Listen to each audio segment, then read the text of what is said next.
Esselamu Aleyküm əziz izləyicilər. Mədinə Saatı verilişi ilə yenidən qarşınızdayıq. Ümid edirəm ki, keçən həftəki buraxılışımızı izləyib faydalandınız. Bizi bu müqəddəs aya yetişdirən Rəbbimizə həmd olsun. Bugünkü qonağımız Mədinə İslam Universitetinin magistri Nail Paşayevdir. Xoş gəlmisiniz Nail müəllim. Çox sağ olun, təşəkkür edirəm. Xoşunuz olsun. Nail müəllim, bilirik ki, əməldən qabaq niyyət olmalıdır. Biz Ramazan ayına necə başlamalıyıq və orucdan qabaq necə və haçan niyyət etməliyik? Bəli, çox düzgün vurğuladınız niyyət məsələsini.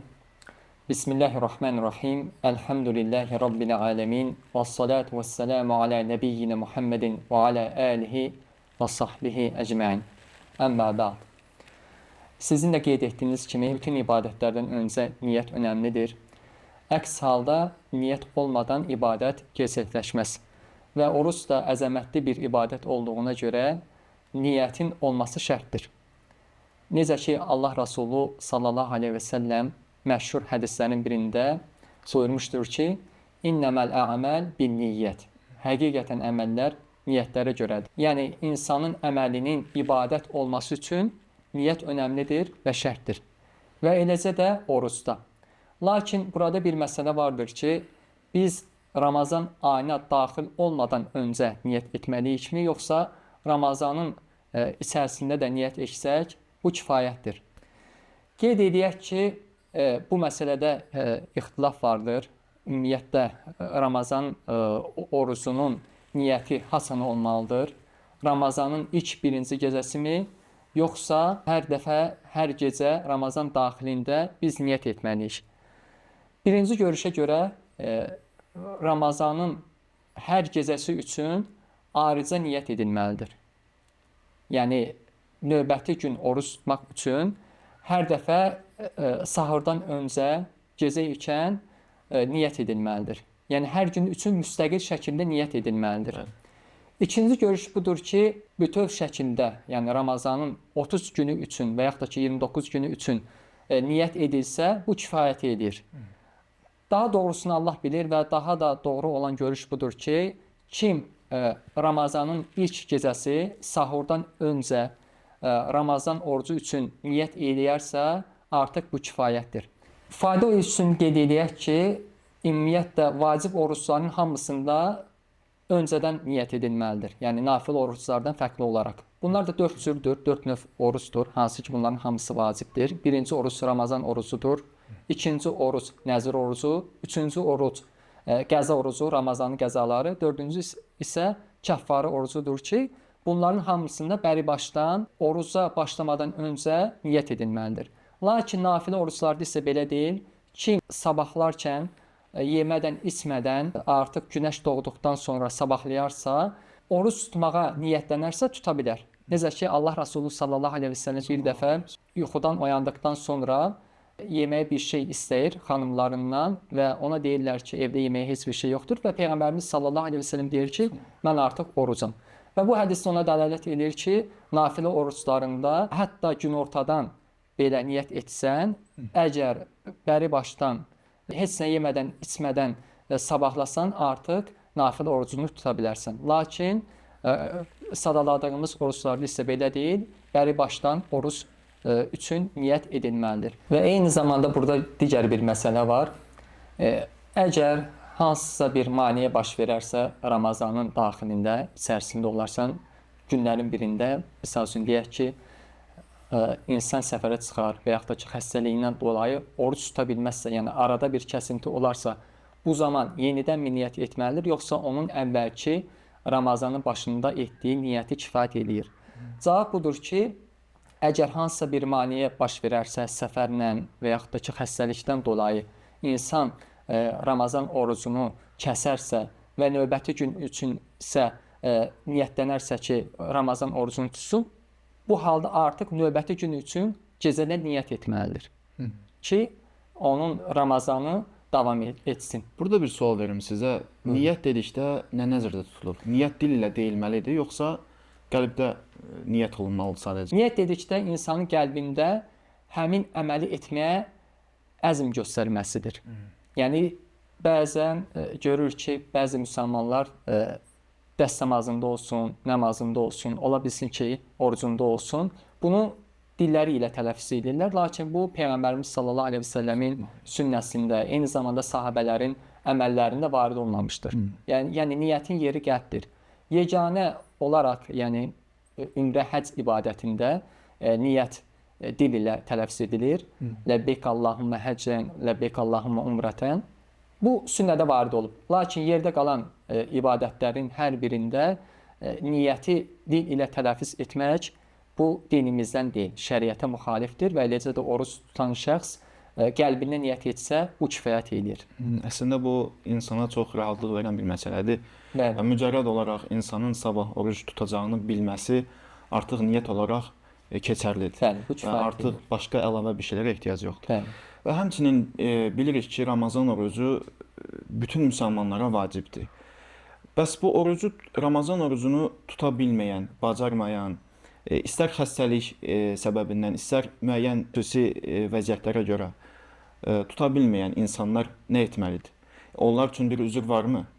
Və tutmadıqlarına görə nə etməlidirlər qarşılıq? Sizin də vurğuladığınız kimi səfərdə olan və xəstə müsəlmanlar üçün Uca Allah tərəfindən bir üzr vardır. Onlar üçün rüsxət vardır. Həmin bu Ramazan günlərinin oruclarını tutmamaları üçün. Necə ki, Uca Allah elə Bəqərə surəsində orucluq haqqında ayəsində buyurur ki: "Və men kana maridan aw ala səfərin fa'iddatun min ayyamin ukhar." Sizlərdən kim səfərdə olarsa, xəstə olarsa, tutmadığı günlərin miqdarında başqa günlərdə tutsun.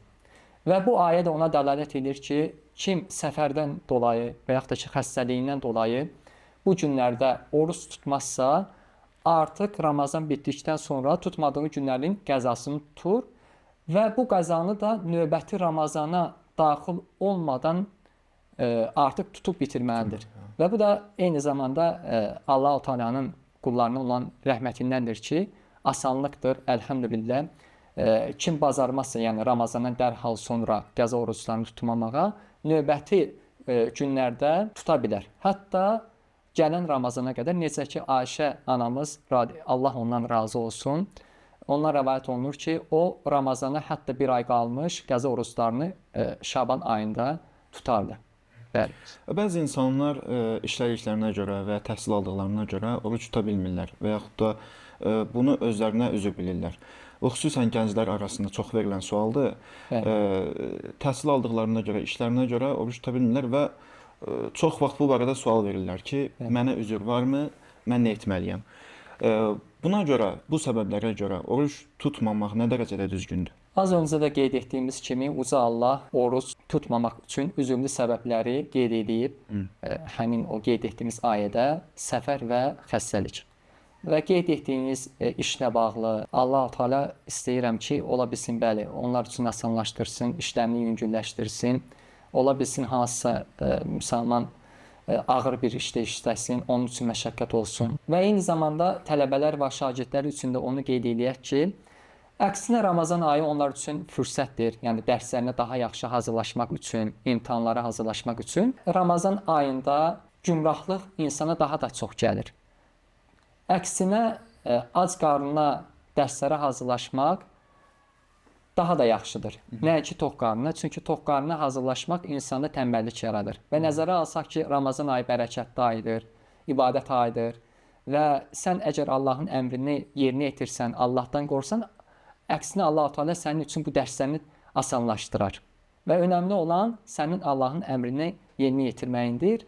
Və əgər sən iftarda da yaxşı yesən, sahurun da etsən, əlhəmdülillah, yəni bu kifayətdir sənin oruç tutmağın üçün və imtahanlara hazırlaşmağın üçün. Müəllim, qadınlar haqqında da bir sual vermək istəyirəm. Buyurun. Xüsusən hamilə qadınlar və südəmər uşağı olan qadınlar bu məsələdə nə etməlidir oruç tutmaq məsələsində? Necə ki, bilirik, hər iki halda bu qadına çətin gəlir. Bəli, sizin də qeyd etdiyiniz kimi hamilə qadınların və süd verən qadınların oruç tutması məsələsində məsələ fərqlidir. Onlar da xəstə hökmündə olduqlarına görə onlar da Ramazan ayının orucunu tutmurlar. Ola bilsin ki, məşəqqət olmasın. Yəni həkim rəy bildirsin ki, oruç tutmanda nə sənin üçün, nə də ki, bətnində olan uşaq üçün heç bir təhlükə yoxdur. Bu halda əlhəmdülillah, yəni həmin o qadın Ramazan ayının orucunu tutur. Lakin bəzi qadınlar var ki, ola bilsin onun özü üçün məşəqqət olsun və yaxud da ki onun uşağı üçün təhlükə yaransın, qidalanmadığı üçün gün ərzində. Bu halda isə o tutmadığı günlərin əvəzində Ramazandan qalan günlərin qəzasını tutur. Düzdür, bu məsələdə elm əhli alimlər arasında ixtilaf var və geniş məsələdir bu. Lakin həmin o hamilə qadın əgər öz nəfsi üçün qorxarsa, yəni özü üçün məşəqqət, çətinlik olarsa, o sadəcə Ramazanın qəzalarını tutur. Yəni Ramazan ayı bitdikdən sonra onun qəzalarını tutur. Yox, əgər bətnində daşıdığı uşaq üçün bir təhlükə yaranmaq ehtimalı olarsa, o zaman tutmadığı günlərin kəffarəsini ödəyir və bu kəffarəni də Ramazan ayında da ödəyə bilər, Ramazandan sonra da ödəyə bilər. Və bu kəffarə də təbii ki, yəni elm əhli deyir ki, uşağın atası tərəfindən ödənilir. Yəni 30 gün tutmadığı günləri yenidən tutmur. Sadəcə kəffarəni ödəyir. Və bu da ixtilaflıdır elm əhli arasında. Yəni deyənlər var ki, həm kəffarəni ödəyir, həm də qəzalarını tutur. Və digər rəyə görə isə sadəcə olaraq onun kəffarəsi ödəməsi, yəni istər süd verən qadın üçün olsun, istər hamilə qadın üçün kifayətdir. Müəllim, bəs Ramazan ayında tutulmayan, yəni əlbəttə ki, üzürlü səbəblərdən tutulmayan orucların hansı ki bu oruclar daha sonra tutula bilmir il boyu da. Necə bilirik, o oruclara görə kəffarə ödənməlidir və hər günə görə bir miskin yedizdirilməlidir. Burada o kəffarə Ramazan ayında iftar olaraq cəmaata verilməlidir, yoxsa Ramazandan sonra da il boyu da verilə bilər? Hər ikisi mümkündür. Yəni istər Ramazan daxilində iftar şəklində miskinlərə yemək paylamaq, onları yedizdirmək, iftar süfrəsi açmaq, istərsə də Ramazan ayı bitdikdən sonra kasıbları, miskinləri yedizdirmək. Yəni hər iki formada gerçəkləşdirilə bilər. Lakin burada sizinlə qeyd etdiyiniz kimi kasıb miskin bir şəxs olmalıdır. Çünki kəffarə bildiyimiz kimi kasıblara, miskinlərə ödənilməlidir. Yəni onlar yedizdirilməlidir. Lakin iftar məsələsində isə belə deyil. İftar verən kəs bir qayda yoxdur ki, o yalnız iftar süfrəsindən ancaq miskinləri toplamalıdır. Yəni miskinləri doyuzdurmalıdır. Onlara iftar süfrəsi açmalıdır. İmkanı olan şəxslər də dəvət edə bilər. Bunda bir problem yoxdur. Lakin kəffarə ödəyirsə, artıq burada məsələ dəyişir. Niyyət dəyişirsə artıq. Bəli, artıq burada miskinlərdən olmalıdır. Bəli. Necə bilirik, oruc həddulluğa çatan hər bir müsəlmana və hər bir insana vacibdir. Bəs həddulluğa çatmamış uşaqlar necə? O uşaqlar oruc tutmağa təşviq olunmalıdırmı? Həvəsləndirilməlidirmi? Bəli, bu da gözəl sualdır.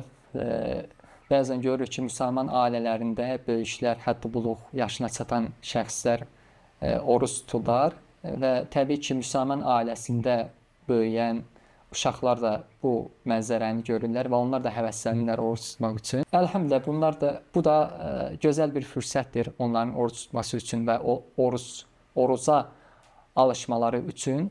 Bəli, yaxşı olar ki, yəni böyüklər fürsət yaratsın, uşaqlar da oruc tutsunlar. Hətta yəni Ramazanın müəyyən günləri də tutsalar kifayətdir. Günün yarısı verər. Günün yarısını tutması və yaxud da ki, bacarırsa günün tamamını tutması, bir neçə gün tutması, arada məsafə buraxması, yəni bu şəkildə. Lakin hökmünə gəldikdə isə vacib deyil. Ümumiyyətlə, həddi buluq yaşına çatmayan uşaqlara heç bir ibadət vacib deyil. Yəni istər bu namaz olsun, istər dəstəmaz olsun, istər həcc olsun, oruc olsun və s. Madam ki, o həddi buluq yaşına çatmayıbsa, mükəlləf deyil. Lakin etdiyi ibadətlərin savabı vardır. Əlhəmdülillah, bu da Allahın rəhmətindəndir ki, tutduğu orucun savabı var, qıldığı namazların savabı var və s. Yaxşı olar ki, bacaran qədər oruclar tutsun və ailəsi də, valideynləri də onu təşviq etsin bu gözəl əmələ. Bu bir baxıma yaxşıdır ki, uşaq orucu tam başa düşməsə də, tam anlamasa da, bəli, uşaqlığından orucu tutmağı onda iradəsinin güclənməyinə bir səbəb olur. Bəli, o oruc düşüncəsi o uşaqda yaranır, formalaşır. Hətta uşaqlıqdan. Hansı ki, artıq həddubluğa çatanda oruc tutmaq onun həyat tərzinə çevrilir. Bəli, çox gözəl. Və istərdik ki, orucu pozan amillər haqqında danışaq. Orucu nə pozur və oruclu şəxs nələrdən uzaq qalmalıdır? Yeməsi, içməsi, yaxınlıq etməsi və şəhvət halında insanın bilərəkdən məni ixrac etməsidir. Və həmçinin elm əhli deyir ki, qəsdi şəkildə, yəni bilərəkdən qusmaq da bu da orucu pozan şeylərdəndir. İstənilən, yəni yemək içmək məsələsində insanın boğazından mədəyə gedən şey orucu pozur. Hətta bu yeyilməyən bir şey olsa belə. Yəni biz dedik ki, yeyib içmək. Bu tək yeyib içmək deyildikdə yeyilən şeylər nəzərdə tutulmur.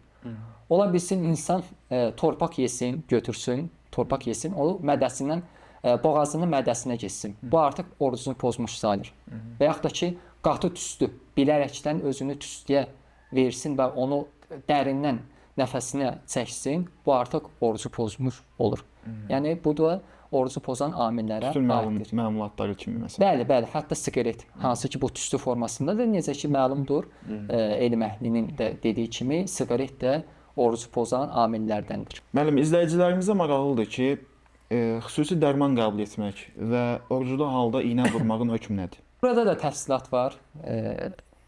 Yəni oruclu şəxs iynə vurdura bilərmi və yaxud da ki dərman qəbulu.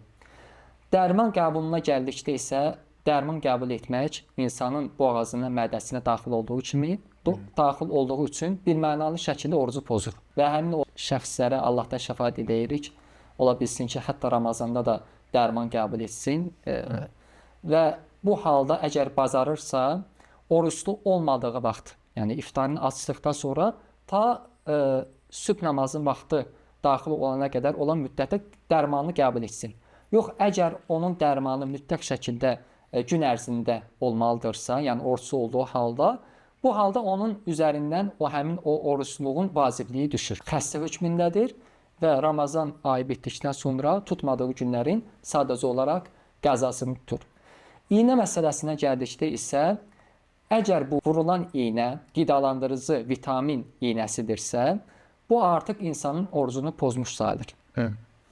Yox, əgər bu müalicə məqsədi ilə qəbul edilən iynədirsə, vurulan iynədirsə və heç bir özündə yəni qidalandırıcı vitamin daşımırsa, yəni o niyyətlə vurdurulmursa, artıq bu halda həmin o şəxsin orucu səhihdir, doğrudur və orucunu davam etdirir. Lakin qidalandırıcı vitaminli iynələr olarsa, bu halda ya iftardan sonraya saxlayır, əgər yox, iftardan öncə oruç olduğu müddətdə vitaminli qidalandırıcı iynələri vurdurarsa, müalicə məqsədi ilə yox, qidalandırmaq üçün vurdurarsa, artıq onun orucu pozulmuş sayılır. Bəli, bəs ətir eləmək, ağız burun yaxalamaq və yaxud da çimmək barədə nə deyə bilərsiniz?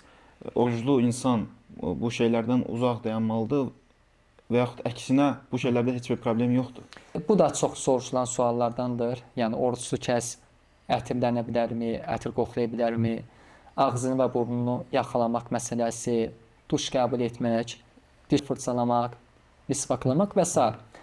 Qeyd etdiyimiz şeylərin heç biri orucu pozmur. Yəni oruclu şəxs ətirdən istifadə edə bilər, dişlərini fırçalaya bilər, misvakdan istifadə edə bilər.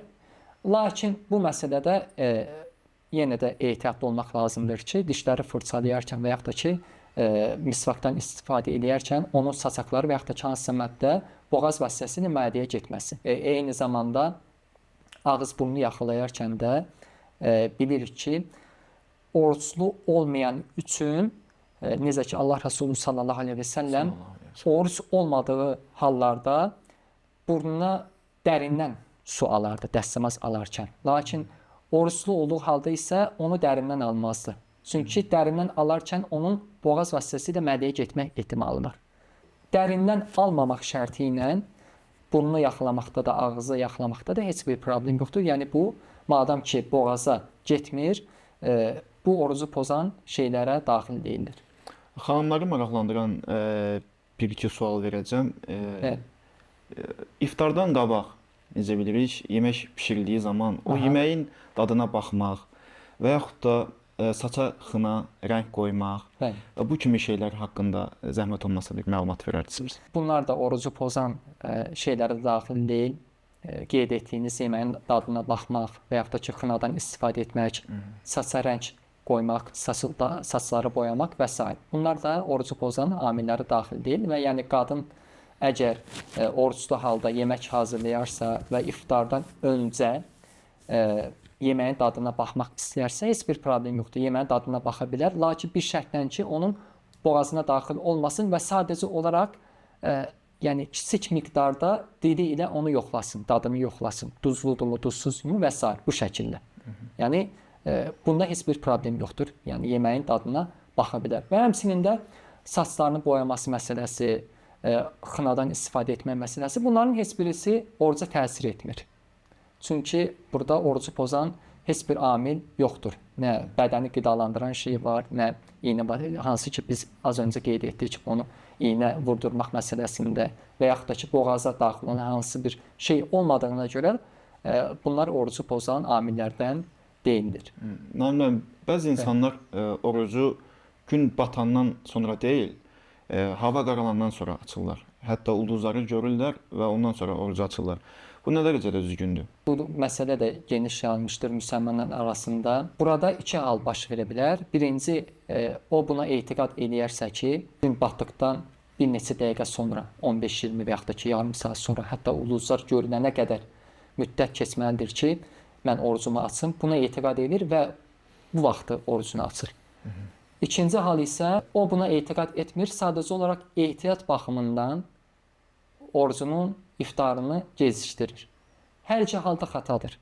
İstər insan buna etiqad eləyərək orucun vaxtını gecikdirib, hətta hava tam qaralandan sonra orucunu açması, iftar etməsi və yaxud da ki, ehtiyat baxımından. 5 dəqiqə, 10 dəqiqə, hətta 15 dəqiqə görürsən bəzi müsəlmanlar orucu əzan olur, gün batır, hava qaralır, lakin hələ də bu orucunu açmır. Və elə bilir ki, ehtiyat baxımından nə qədər çox gecikdirsə, iftarını ertələsə, onun üçün savab vardır. Lakin bu hər iki halda xətadır. Əksinə, Allah Rasulü sallallahu aleyhi və səlləmin sünnəsindəndir ki, iftar tezləşdirilsin. Çünki Allah Rasulü sallallahu aleyhi və səlləm insanlar içərisində Allahın itaətinə, ibadətə ən həris insanlardan idi. Əgər bu xeyirli bir əməl olsaydı, ən başda elə o xeyri Peyğəmbərimiz sallallahu aleyhi və səlləm edərdi. Madam ki, Peyğəmbərimiz sallallahu aleyhi və səlləm bu əməli etməyibsə, deməli, bunda xeyir yoxdur. Hamımıza məlumdur ki, sahuru ən son vaxtda eləmək sünnədir, daha gözəldir. Daha gözəl olan odur. Bəs sahura yatıb qalan müsəlman nə etməlidir? Hansı ki, oyanır artıq görür ki, sübh namazının vaxtıdır. O nə etməlidir? Sahuru gecikdirmək Peyğəmbərimiz sallallahu aleyhi və səlləmin sünnəsindəndir. Ümumiyyətlə, Peyğəmbərlərin sünnəsindəndir, yolundandır. Necə ki, Allah Rasulü sallallahu aleyhi və səlləm hədislərin birində buyurur ki, biz Peyğəmbərlərə iftarı tezləşdirmək, sahuru gecikdirmək və namaz qılarkən sağ əli sol əlin üzərinə qoyulmaqla əmr edirik.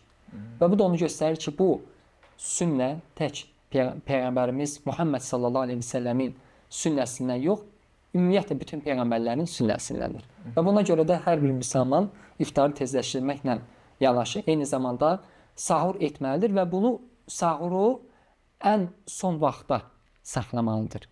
Ən son vaxtda etməlidir. Lakin hökmünə gəldikdə isə hökmü vacib deyil. Yəni bir müsəlman istər qəsdli, istər qəsdsiz şəkildə sahur etmədən sabahlayarsa, oruç tutarsa, onun orucu səhihdir. Və bəzən görürsən ki, bu da müsəlmanlar arasında geniş formalaşmış bir xətalı bir fikirdir. Görürsən, sabahlayır, oruç tutmur. Və soruşanda ki, nə üçün oruç tutmursan? Deyir ki, bəs mən sahur etmədim. Ona görə də mən oruç tutmadım. Lakin bu xətadır. Yəni, çünki sahurun hökmü vacib deyil.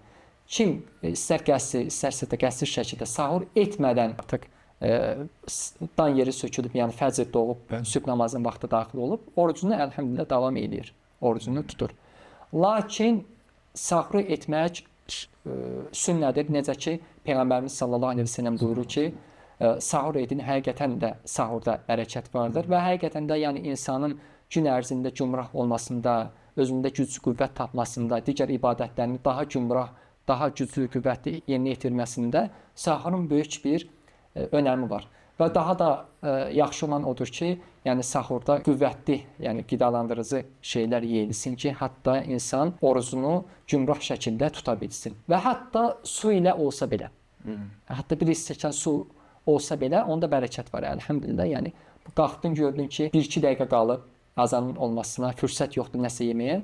Tez ağzına bir Az olsa xurma nəsə yemək. və yaxud da ki, tez bir stəkan su olsa belə onu iç. Onda bərəkət var. Necə ki, Peyğəmbərimiz sallallahu əleyhi və səlləmin buyurduğu kimi. Çox sağ olun Nail müəllim. Təşəkkür edirəm. Dəvətimizi qəbul edib qonağımız oldunuz və məclisimizi dəyərləndirdiniz. Allah razı olsun. Mən də sizə təşəkkür edirəm. Allah sizdən də razı olsun. Allahdan istəyirəm ki, Allah Teala bu verilişi xeyli bərəkətli etsin və Ramazan ayını bizlər üçün bərəkətli etsin və bu aydan bağışlanaraq çıxan qullarına etsin. Əmin. Bu qədər əziz izləyicilər. Gələn həftə sizinlə görüşmək diləğilə. Bizi izləməyi unutmayın. Sağ olun, salamat qalın. Esselamu aleykum və rahmetullahi və bərəkətuhu.